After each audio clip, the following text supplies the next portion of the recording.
지난 주일부터 우리가 다시 사무엘서에서 돌아와서 로마서 말씀을 나눕니다. 그래서 로마서 9장, 10장, 11장을 나누는데요. 요 19장에서 11장 요 묶음이 전부 다 이스라엘 문제를 다루는 것이었습니다.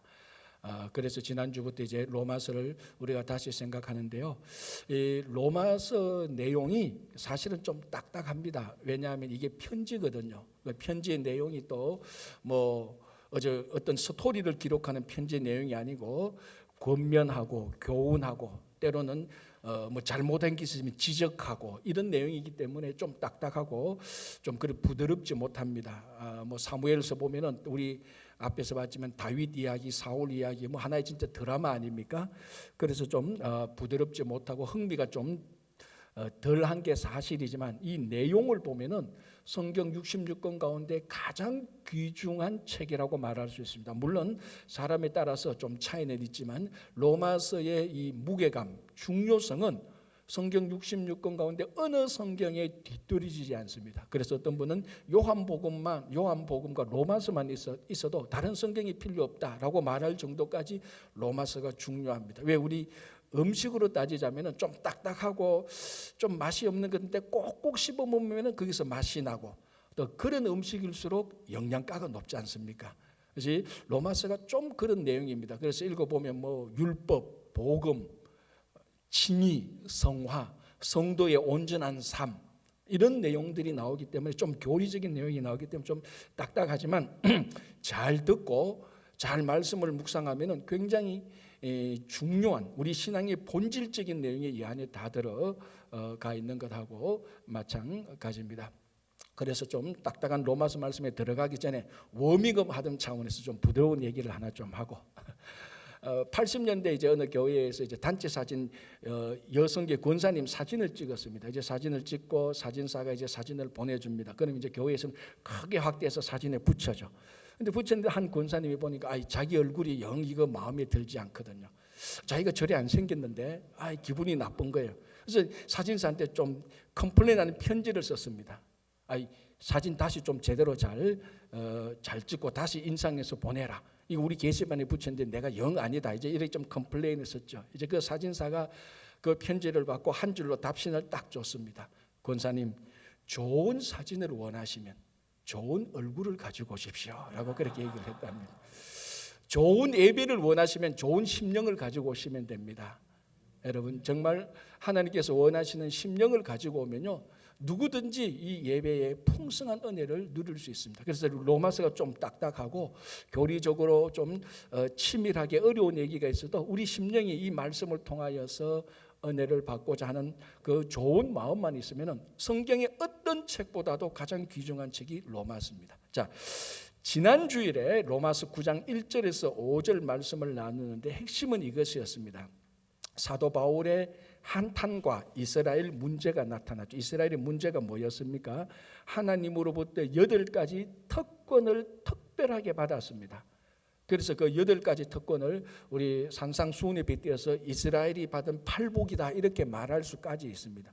그런데 이스라엘이 이런 특별한 복을 받았는데 이걸 영적 교만으로 바꾸어 버려가지고 예수님이 오시는데 못 알아보고 거절하고 배반하여서 이 구원에서 실패하게 되는 것을 사도 바울이 알고 자기 동족 이스라엘이 구원에서 실패하는 것을 보고 너무나 한탄스러워 애통해서 차라리 자기가 저주를 받아서 그리스도의 사랑에서 끊어지는 한이 있더라도 우리 이스라엘 동족 이스라엘이 이 구원에서 실패하지 않기를 바란다. 그게 사도 바울의 내용이었고 거기 1절에서 5절이 있었습니다. 자, 이런 상황에서 이제 오늘 본문 6절에서 13절까지 나오는데 이 지난 주간에 우리 이스라엘이 구원에서 실패하게 되는 이런 사도 바울의 한탄의 그 내용을 보면은 한 가지 중요한 문제가 생깁니다. 그 문제가 뭔가 하면은 이스라엘이 구원에서 실패한다면 하나님의 구원 계획이 실패될 것이 아닐 것인가 라는 논리적으로 이어지는 문제가 생깁니다. 왜?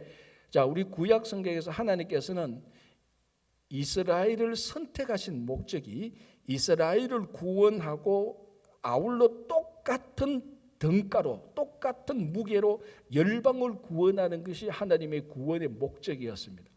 자, 그러면 이 구원의 하나님의 구원의 역사 계획의 키를 이룬 중요한 핵심이 사실은 이스라엘이거든요. 이스라엘이 특별한 수단이 되었고 이스라엘도 구원을 받아야 하나님의 구원 계획이 이루어지는 겁니다. 그런데 사도 바울이 볼 때는 자기 동족 이스라엘이 특권으로 인하여서 그게 영적 교만으로 해서 예수 그리스도를 배반하고 거절하여 이스라엘 구원에서 실패되니 하나님의 구원 계획이 실패되는 것이 아닐까라는 이런 문제에 부닥치게 됩니다. 자, 그래서 오늘 6절에서 13절까지 보면 이 문제에 부닥치면서 사도 바울이 사실은 두 가지로 이걸 해결하고 있습니다. 자, 그 첫 번째가 6절 전반부입니다. 제가 다시 읽어드릴게요. 그러나 하나님의 말씀이 폐하여진 것 같지 않도다. 자, 이 말이 무슨 말인가 하면요, 이게 사실은 대답인데요, 약간 좀 설명이 필요합니다. 자, 이스라엘이 구원에 실패했습니다. 그러면 하나님의 구원 계획이 실패할 것이 아닌가? 여기에 사도 바울은 말합니다. 아니다. 하나님의 말씀이 폐하여지지 않고 그대로 있다. 그거하고 이거하고 무슨 상관이냐라고 반문할 수 있겠지만 이게 직접적인 연관이 있습니다. 왜? 하나님의 말씀은 정확히 말하면 구원의 약속의 말씀입니다. 만약에 이스라엘이 구원에 실패해서 하나님의 구원이 실패된다면, 하나님의 원래 구원이 실패된다면 하나님의 말씀조차도 폐지되어야 되는 겁니다. 구원의 약속의 말씀이 폐지되어야 되는 겁니다. 그러니까 크게 보면 말씀이 살아있는 것하고 인류가 구원받는 것하고는 별개가 아니고 바로 직접적으로 연관이 되어 있습니다. 쉽게 말하자면 하나님의 구원의 약속의 말씀이 폐지되지 않고 그대로 있다면, 이 구원의 약속의 말씀이 그대로 있다면 하나님의 구원의 역사는 이루어진다는 것을 얘기하고 있습니다. 그래서 사도 바울이 이스라엘이 구원에 실패한다 하더라도 하나님의 구원 역사가 실패했느냐? 아니다. 그럴 수가 없다. 왜? 하나님의 구원의 약속의 말씀이 폐지되지 않았기 때문이다라고 말합니다. 그런데 우리가 볼 때, 아니 사람들이 볼 때 그 순간순간에 하나님의 말씀이 폐지된 것처럼 그렇게 생각하고 그렇게 느끼고 그렇게 판단하고 그렇게 생각하는 것이 문제지, 성경에 있어서 지금까지도 성경의 역사와 지금의 모든 인류의 역사에 있어서 하나님의 말씀은 한 번도 폐지된 적이 없습니다. 구원의 역사의 말씀이 한 번도 좌절되거나 한 번도 포기된 적이 없습니다. 지금까지도 여전히 하나님의 말씀, 또 꼬집어서 말하면 구원의 약속의 말씀은 폐지되지 않고 그대로 지금도 역사하시고 작동하고 있는 겁니다. 단지 그 상황에서 인간이 볼 때에 폐지된 것처럼 착각하고 있거나 폐지된 것처럼 느끼고 있는 것이죠. 자, 아브라함을 한번 보십시오. 하나님께서 75세 된 아브라함, 그때 사라 나이가 10살 차이였으니까 사라 나이 65세 때 하나님께서 아브라함을 부르면서 약속을 해주셨습니다. 그 약속이 뭡니까? 두 가지 약속이죠. 내 자녀가 하늘의 별처럼 바다의 모래처럼 많을 것이다. 그리고 그 자녀들이 살 땅을 줄 것이다. 그걸 75세 때에, 아브라함 나이 75세 때 하나님께서 약속을 해 주셨습니다. 자, 그리고 10년이 지났을 때에 이 사라가 10년이 지났는데도 자기 몸에 아기를 낳을 수 있는 어떤 생리적인 걸 느끼지 못합니다. 그래서 사라가 생각하기에는, 야, 아브라함이 우리 부부를 통하여서 하늘의 별처럼 바다의 모래처럼 많은 자녀를 준다고 약속했는데 지난 10년 동안 이루어지려면 지난 10년 동안 이루어져야 되는데 지금까지 이루어지지 않는구나. 오늘 바울식으로 말하자면 하나님의 말씀이 폐지된 것처럼 착각을 했습니다. 그래서 어떻게 합니까? 그래서 사라가 아브라함에 가서 하나님의 말씀이 우리 가운데서 이루어지지 않는다. 그래서 자기 몸종 하갈을 통하여서 자녀를 낳게 하는 겁니다. 이 인간적인 방법으로 사용한 것이죠. 그래서 난 아들이 이스마엘 아닙니까? 그러나 하나님은 이 아브라함과 하갈 사이에 난 이스마엘을 약속의 자녀라고 인정하지 않았습니다. 왜? 아브라함과 하갈 사이에 난 이 자녀 이스마엘은 하나님의 약속이 전혀 개입되지 않는, 오히려 하나님의 약속을 배반한, 하나님의 약속이 폐지된 것처럼 믿었던 사라와 아브라함의 불신의 인간의 육신의 자녀에 불과한 것입니다. 그래서 이 이스마엘은 분명히 육신의 자녀이기 때문에 하나님은 이 이스마엘을 통하여서 약속을 하지 않습니다. 그래서 100세 때에, 아브라함 100세 때에, 그리고 사라 90세에 이삭을 출산합니다. 자, 이게 육신의 자녀가 이 아브라함과 사라의 나이, 몸 상태를 봤을 때 육신의 자녀가 날 수 없는 상황입니다. 그때서야 하나님께서 약속의 자녀로 준 것이 이삭입니다. 만약에 아브라함과 사라가 약속을 받자마자 바로 자녀를 낳았다면 그걸 약속의 자녀라고 생각할 수도 있겠지만 자기 육신적으로 건강하니까 육신적으로 자녀라고 생각할 수 있는 겨를도 없잖아 있었을 것입니다. 그러나 정말로 육신의 자녀를 낳을 수 없는 상태, 사라 94, 아브라함 100살 때에 하나님의 약속으로 자녀를 낳게 되는 겁니다. 자, 이 상황을 볼 때 이 사라와 아브라함은 약속을 받은 지 10년 뒤에 하나님의 말씀이 폐지된 것처럼 판단했고 그렇게 생각을 했습니다.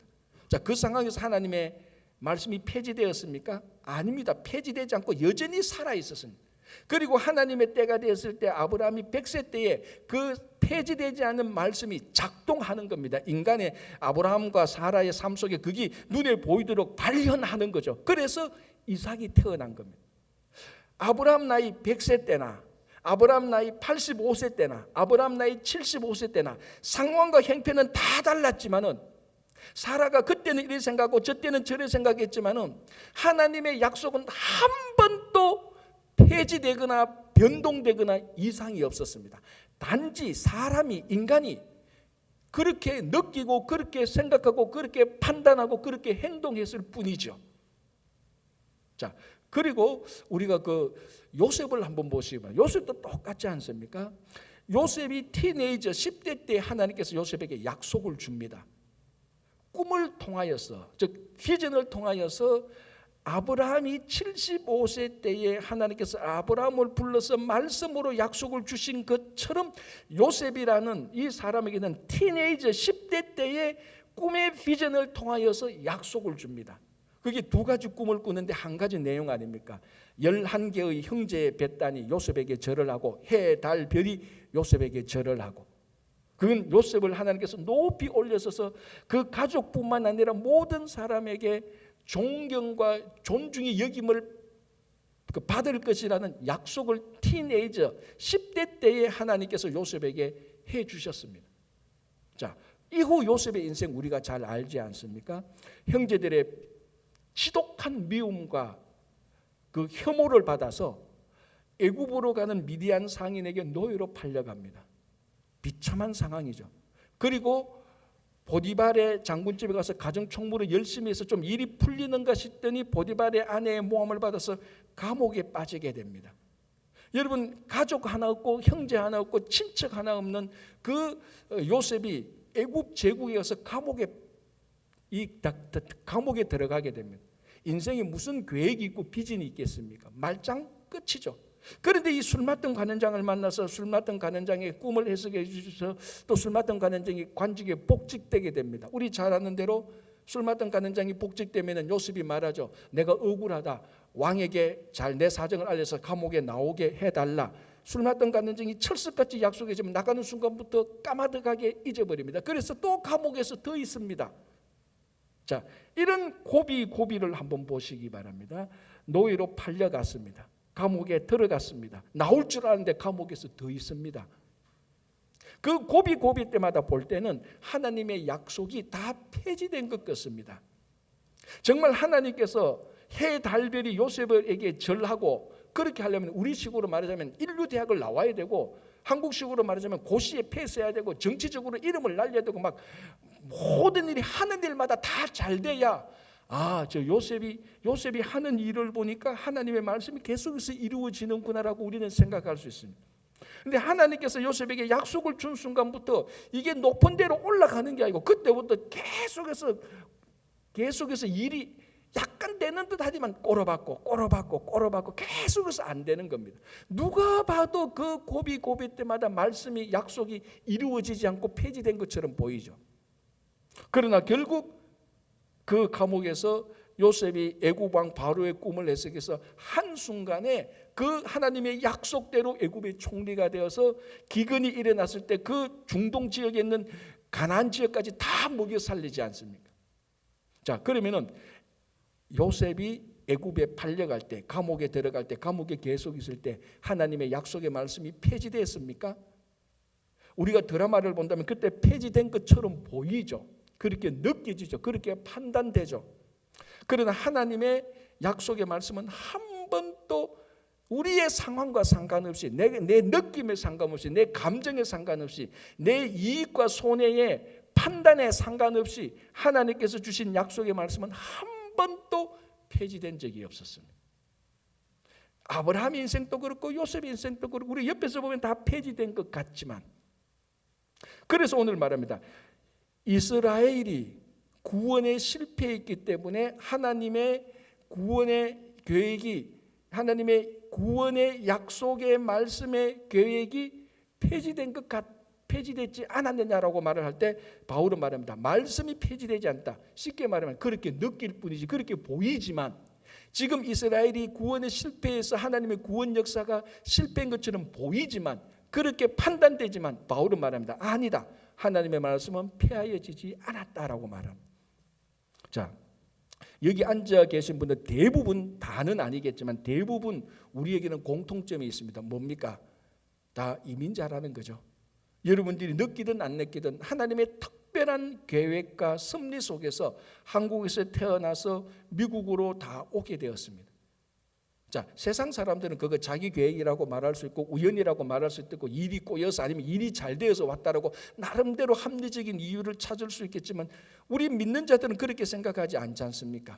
내가 아직 뭘 잘 모르는 것도 있겠지만, 아니 분명히 알지만, 분명히 하나님께서 한국에서 미국으로 오게 하실 때는 하나님의 계획이 있었고 인도하심이 있었고 하나님의 약속이 있었습니다.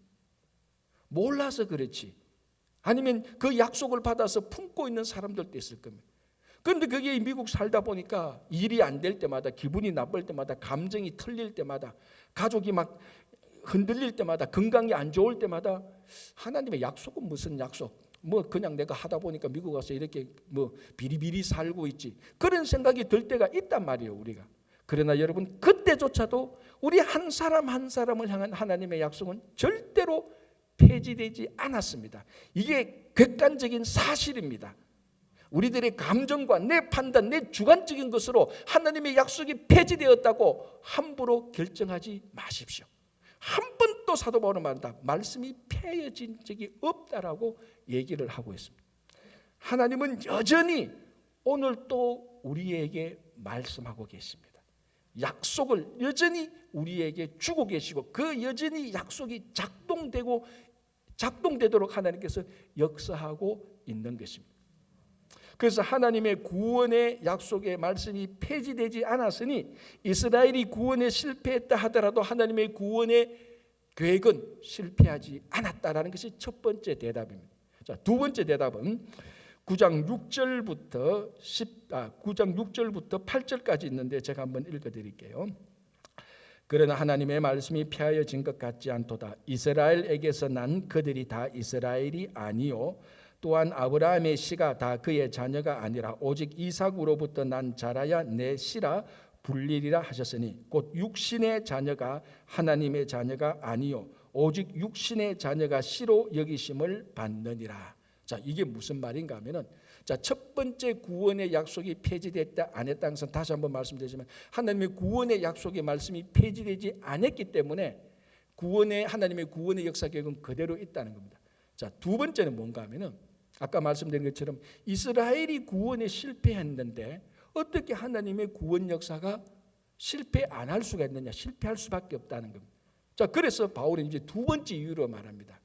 결론적으로 말하면은 지금 이스라엘 구원에 실패한 이 이스라엘은 진짜 이스라엘이 아니고 혈통적 이스라엘이다. 진짜 이스라엘은 약속의 이스라엘인데 이 약속은 지금 또 하나님의 구원 계획을 이루고 있다는 것입니다. 이게 결론인데 제가 먼저 말씀을 드리는 겁니다. 자, 오늘 8절을 보시기 바랍니다. 곧 육신의 자녀가 하나님의 자녀가 아니요 오직 약속의 자녀가 씨로 여기심을 받았느니라 라고 말을 하고 있습니다. 자, 다시 아브라함에게로 넘어갑니다. 자, 그리고 사도 바울이 이걸 그러니까 진짜 이스라엘이 무엇인가라는 것을 지금 규정을 해야 되는 겁니다. 그래서 바울이 지금 구원에 실패한 이스라엘은 진짜 이스라엘이 아니다. 진짜 이스라엘은 지금 또 구원을 이루고 있다. 진짜 이스라엘은 약속의 이스라엘이다. 지금 구원에 실패한 이스라엘은 진짜 이스라엘이 아닌 혈통적 이스라엘이라고 말을 합니다. 그러면서 사도 바울이 진짜 이스라엘, 진짜 아브라함의 육신의 자녀가 아닌 약속의 자녀를 얘기하고 있는데 두 자녀를 예로 들고 있습니다. 첫 번째 자녀가 이삭이요, 두 번째 자녀는 야곱입니다. 자, 이삭 얘기 다시 해볼게요. 아까 아브라함 사라 얘기를 했죠. 자, 아브라함과 사라가 이삭을 낳기 전에 아브라함과 하갈 사이에 이스마엘을 낳습니다. 이 자녀는 육신의 자녀입니다.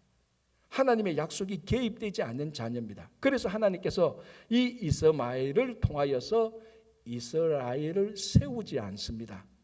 왜? 육신의 자녀니까. 하나님의 약속이 개입되지 않았으니까. 그러나 100세에 난 아브라함 나이 100세에 난 아들 이삭, 이 이삭은 100% 하나님의 약속이 개입되어서 난 아들입니다. 왜? 육신의 자녀가 날 수가 없는 상태 아닙니까? 그때는 아브라함과 사라가 육신의 자녀를 낳을 수가 없습니다. 그때 난 자녀는 100% 이삭은 하나님의 약속의 자녀였습니다. 그래서 하나님께서 이삭을 통하여서, 즉 혈통적으로 하니까 약속의 자녀인 이삭을 통하여서 하나님께서 이스라엘 국가를 세우기 시작합니다. 자, 그리고 난 다음에 야곱 얘기를 합니다. 야곱은 약간 더 복잡합니다. 왜냐하면 야곱은 에서하고 같이 쌍둥이로 리브가에서 동시에 태어납니다. 자, 그렇게 보면은 야곱과 에서는 똑같이 약속의 자녀인 것처럼 보입니다. 왜? 리브가는 원래 아기를 낳을 수 없는 여인이에요. 창세기 보면은. 그런데 하나님께서 이삭의 기도를 들으시고 리브가의 태를 지어서 자녀를 낳게 했는데 야곱만 딱 태어나면은 수월하게 제가 설명할 수 있을 텐데 야곱과 에서가 같이 쌍둥이로 태어났습니다. 요까지만 보면은 요 상태만 보면은 야곱도 에서도 둘 다 약속의 자녀입니다. 왜? 원래 자녀를 낳을 수 없는 리브가가 이삭과 리브가의 기도를 통해서 낳았으니까 약속의 자녀입니다. 그런데 왜 에서는 약속의 자녀가 아닐까요? 자, 첫 번째, 에서가 이후 살아가는 삶의 궤적을 보면 전부 다 육신으로 살아갑니다. 자, 우리가 잘 아는 떡과 팥죽 사건. 에서가 사냥꾼으로 있다가 하루 종일 사냥하고 집에 왔는데 배가 너무 고픕니다. 야곱이 떡과 팥죽 줄게, 장자권 줄래? 에서가 장자권 가져가라, 떡과 팥죽을 달라. 자, 장자권이 뭡니까? 하나님께서 하나님 택하신 가정의 첫 번째 아들이 복된 것으로 주는 약속과 복의 표시입니다. 장자권이. 장자권 안에 이미 하나님의 약속과 복이 들어가 있는 겁니다. 그런데 에서는 육신의 사람이라 하나님의 약속과 복을 야곱에게 넘기고 대신 육신의 상징인 떡과 팥죽을 자기가 거머쥐게 됩니다. 이건 육신의 사람이죠. 나중에 이 에서가 아버지 이삭과 리브가의 마음을 크게 근심시킵니다. 그게 무슨 이유인가 하면은 이 에서가 아내를 맞이하는데 전부 다 이방 여인을 아내로 맞이합니다. 그게 아버지와 어머니에게 굉장히 가슴 아픈 일입니다. 왜 이방의 아내를 맞이합니까? 다 육신의 아름다움을 보고 육신의 쾌락에 따라서 이방 아내를 아내로 맞이하고. 그러니까 에서의 삶의 궤적을 보면 전부 다 육신의 자녀로 삽니다. 그러나 요거 말고 더 근본적인 것은, 그래서 오늘 창세기 9장 10절, 11절, 12절 보면은 그거보다 더 근본적으로 야곱과 에서가 동시에 태어나지만 태어나기 전에 하나님의 절대적인 주권으로 야곱은 약속의 자녀로 에서는 육신의 자녀로 하나님께서 정해 놓았습니다. 하나님 절대적인 주권, 요거는 우리 다음 주에 보고요. 이것이 옳은가 정당한가는 지금 생각하지 말고 다음 주에 하나님의 주권이 나올 때 같이 보도록 하고, 어쨌든 더 근본적으로 하나님께서 쌍둥이를 태어났는데 야곱은 약속의 자녀, 에서는 육신의 자녀로 결정해 놨습니다. 주권으로. 자, 중요한 것은, 지금 하나님의 주권보다는 중요한 것은 야곱과 에서가 동시에 태어났는데 에서는 육신의 자녀입니다. 그래서 육신의 자녀로 이스라엘을 삼지 않습니다. 약속의 자녀 야곱으로 이스라엘을 삼습니다. 이스마엘이 아니고 이삭, 약속의 자녀 이삭을 통해서 이스라엘을 세우는 것처럼 에서 육신의 자녀 아니고 야곱을 통해서 이스라엘을 세워나갑니다. 이게 얼마나 중요한가 하면요, 이미 구약시대 때부터, 아니 이스라엘을 처음 세우는 첫 발자국이라고 말할 수 있는 아브라함과 이삭, 야곱의 이 순간부터, 구약에서부터 원래 이스라엘은 혈통적 이스라엘이 아니었습니다. 이미 구약시대부터, 아브라함 때부터 진짜 이스라엘은 약속의 이스라엘이었습니다. 눈이 확 이래 충격을 받아야 되는데 무슨 소리인지 모르니까 충격을 안 받는 건지. 여러분, 이 이야기가 지금부터 3,500년, 4,000년 전 이야기입니다. 그 당시에 어느 민족도 어느 인종도 어느 혈통도 약속으로 국가를 세우는 나라가 하나도 없었습니다. 하나님께서 아브라함과 이삭과 야곱과 요셉 전부 다 약속의 자녀들을 통하여서 이스라엘을 세우는 거예요. 그래서 지금도 많은 성도들이 구약과 이스라엘을 나누고, 이스라엘, 구약에 나타난 이스라엘은 혈통적 이스라엘, 그리고 신약에 와서야 이스라엘이 약속의 이스라엘로 이렇게 구분하는 경향이 있는 사람들인데, 이건 완전히 잘못된 겁니다. 성경은 진짜 모르는 무식한 소리입니다.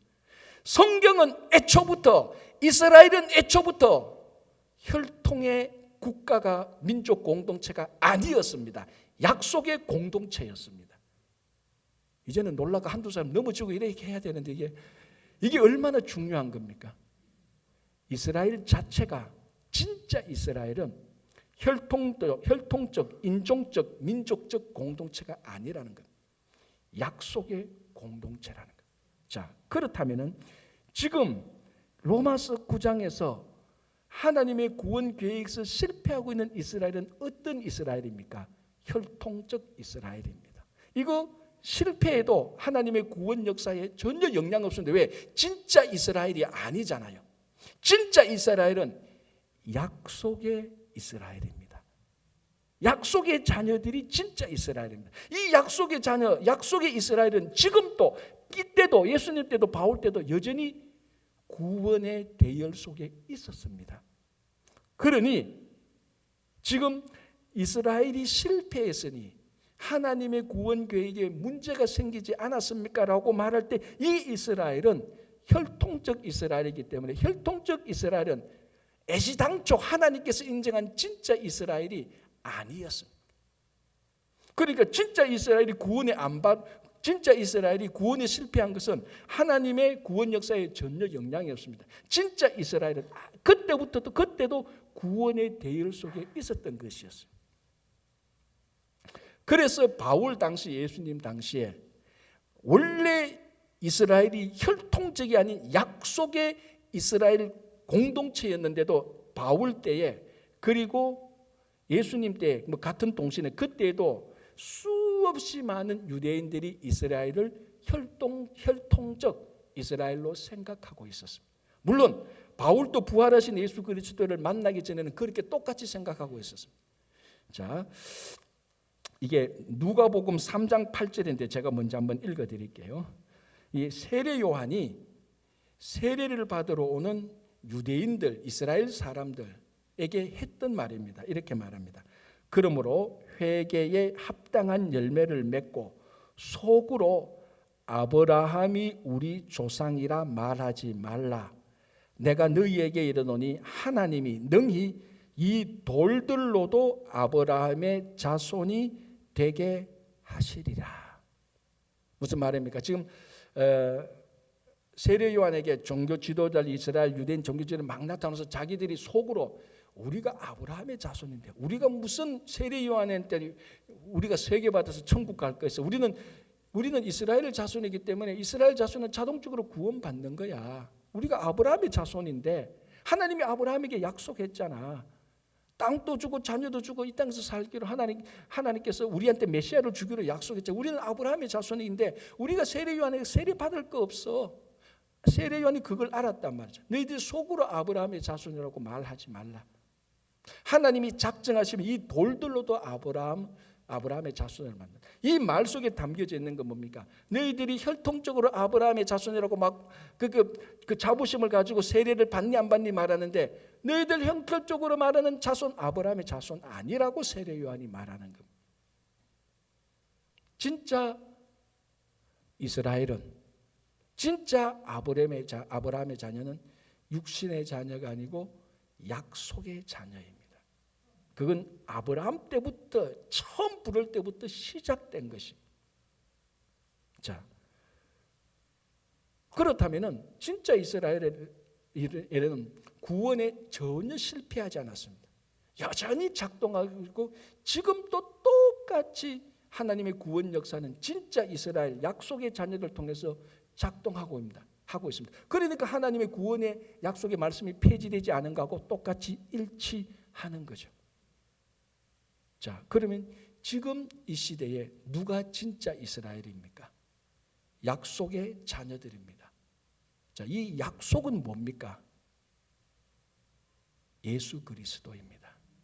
그래서 예수 그리스도를 믿는 사람이 진짜 이스라엘의 자녀되고 진짜 아브라함의 자녀입니다. 물론 지금 저 팔레스타인에 있는 유대인이 이야기 들으면은 내한테 뭐 돌멩이 던지고 죽일 놈 살릴 놈 하겠지만, 물론 그렇다고 해서 그 혈통적 이스라엘을 제가 미운 놈 나쁜 놈 무시하는 건 아니지만 구원에 있어서는 이 부분에 있어서 사도 바울이 했던 말은 이겁니다. 혈통적 이스라엘은 하나님께서 이스라엘로 진짜 이스라엘로 하나님께서 말 좀 이러면 그러나 취급하지 않는다. 진짜 이스라엘은 약속을 믿는 사람들. 그 약속이 뭐냐? 예수 그리스도라는 겁니다. 그래서 지금도 저 팔레스타인 지역에 있는 예루살렘과 베들레헴과 여리고에 있는 그 이스라엘이, 혈통적 이스라엘이 약속 대신 예수 그리스도를 믿는다면 그 사람은 혈통적 이스라엘임과 동시에 약속의 이스라엘이 되는 겁니다. 우리는 혈통적 이스라엘은 아닙니다. 그렇다고 해서 내가 뭐 좀 모자라나? 전혀 아닙니다. 약속의 자녀가 된다면 혈통의 이스라엘은 아무것도 아닙니다. 영혼의 플러스 100을 하나 안 하나 똑같은 거하고 마찬가지입니다. 그래서 우리가 약속의 자녀, 우리가 약속을 예수 그리스도를 믿는 우리들에게 지금도 여전히 구원이 작동하고 있다는 것입니다. 자, 사도 바울이 이렇게 우리가 하나님께서 그 자녀들을 약속을 기준으로 진짜 자녀가 아닌가, 이것을 이제 판단한다고 했습니다. 그러면 반대로 우리가 예수 그리스도를 볼 때 똑같이 혈통으로 볼 것이 아니라 인종으로 볼 것이 아니고 약속으로 보는 것입니다. 자, 이게 뭔가 하면은 예수님께서 계실 때 나사렛 주민들 보시기 바랍니다. 나사렛 주민들이 예수님께서 공생애를 시작하시면서 회당에 들어가서 말씀을 증거하니 능력과 지혜가 막 나타났습니다. 그때 나사렛 주민들이 예수님에게 뭐라고 말합니까? 목수의 아들이 아니냐? 목수의 아들이 아니냐? 우리가 그 어머니도 알고, 여기 지금 야고보, 요셉, 시몬, 유다, 저 목수의 아들의 형제들도 있지 않냐? 그런데 능력과 지혜의 말을 나타낸다. 목수의 아들이 뭐 그래? 이런 식으로 예수님을 목수의 아들로, 인종적, 혈통적, 인간적, 혈통적으로 보기 시작한 겁니다. 그 순간 예수를 배척하기 시작합니다. 그래서 우리가 그 복음서를 보면 예수님께서 그 자기를 배척하는, 혈통적으로 보는, 그 목수의 아들로 보는 그 나사렛 주민들에게 예수님께서 두 가지 예를 들지요. 엘리야 이야기와 엘리사 얘기를 합니다. 엘리야 이야기는 뭔가 하면 엘리야 때 큰 기근이 들어서 많은 사람이 죽게 되었을 때 이방 여인 사렙다에 살고 있는 과부는 엘리야를 공개하고 엘리야를 대접해서 살았다라고만. 많은 유대인들이 죽는 가운데 이방 여인이 살았다. 그리고 엘리사 때는 많은 나병 환자들이 있는데 이방이었던 나만 장군이 나병에 걸렸지만 요 나만 장군만 나병에서 살고 많은 유대인 나병 환자들이 죽었다, 그 얘기를 하는 겁니다.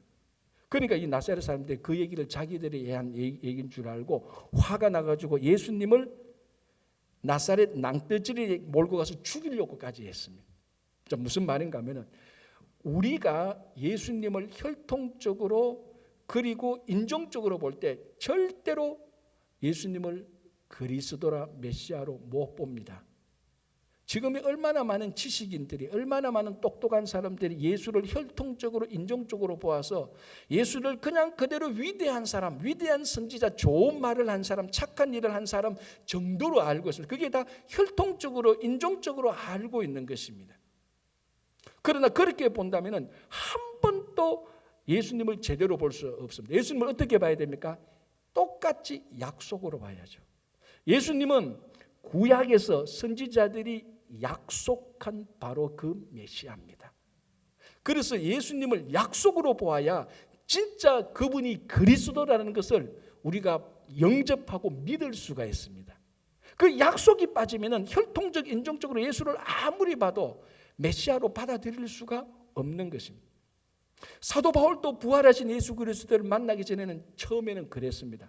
그러나 다메섹 도상에서 부활하신 예수 그리스도를 만나고 난 다음에 예수 그리스도를 더 이상 육신으로 판단하지 않고 약속으로 예수님을 볼 때 그리스도이고 하나님의 아들인 것을 알고 목숨을 걸고 예수 그리스도를 선포하게 된 것입니다.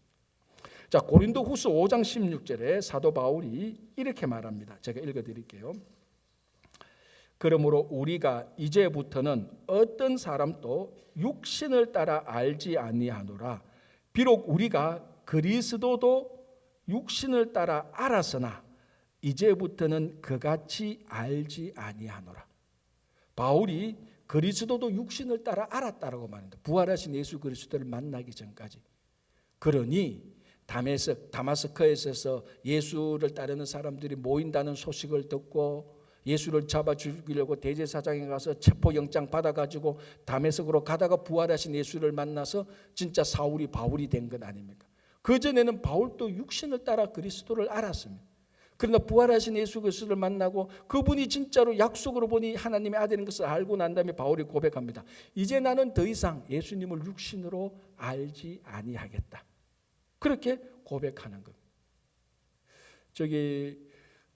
한번 제가 성경 공부 때 이런 얘기를 한 적이 있는 것 같은데요. 독일에서 어떤 이제 산부인과 병원에서 독일 산모가 아이를 낳으려고 이제 분만실에 들어갑니다. 그러니까 이제 먼저 입원실 갔다가 분만실 가니까 예수님 초상화가 걸려 있는 겁니다. 그래서 이 산모가 기분이 나빠서 싫어하니까 그 간호사한테 저 사진 좀 떼라고 그렇게 얘기하는 간호사가 그거는 내가 할 수 있는 이 권한이 아니라 내가 더 높은 사람을 불러주겠다. 그래서 병원에서 매니저 정도 이렇게 와서 얘기하니까 산모가 저 벽에 있는 저 예수 초상화 좀 뗐으면 좋겠다라고 말하니까 이 매니저가 나도 그거 할 수 있는 권한이 없다. 내가 이 권한은 병원에 있는 병원장만 할 수 있다. 그러니까 막 산모가 막 화를 내는 거예요. 내 남편이 누군 줄 아느냐고. 내 남편이 이 독일의 말이지 별내긴 장군인데 내 남편이 지금 오고 있는데 내가 남편한테 얘기해서 당장 병원장한테 얘기해서 저 사진을 재수없는 저 사진을 내가 당장 내리게 하겠다고. 막 이렇게 하는 사이에 이제 장군은 이제 이 산모가 자기 남편의 그 모든 얘기를 다 하고 병원장한테 당장 얘기해서 사진을 떼라고 얘기하고 그러면서 이 산모는 입원실에서 이제 그 자녀를 낳고 분만실에 들어갔습니다. 남편도 오고 병원장에 왔습니다. 그 남편이 이 장군 남편이 병원장에 말하죠. 우리 아이가 이제 막 출산하는데 우리 아이가 출산해서 입원실에 와서 제일 먼저 보는 사진이 저 유태인 예수라는 사진이 나는 재수 없다. 저 유태인 예수의 사진을 바로 떼라. 이 장군이니까 병원장한테 명령을 하는 겁니다. 이렇게 막 하고 있는 이 판에 분만실에서 연락이 왔습니다. 산모가 아기를 낳았다고.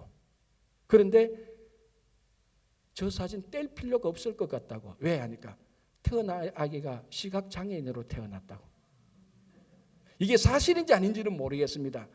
어떻게 이게 부흥의 분위기 같으면은 이 벌 받았다고 말 좀 하겠는데 뭐 그럴 수도 있겠죠, 그죠? 그러나 더 중요한 건 뭡니까?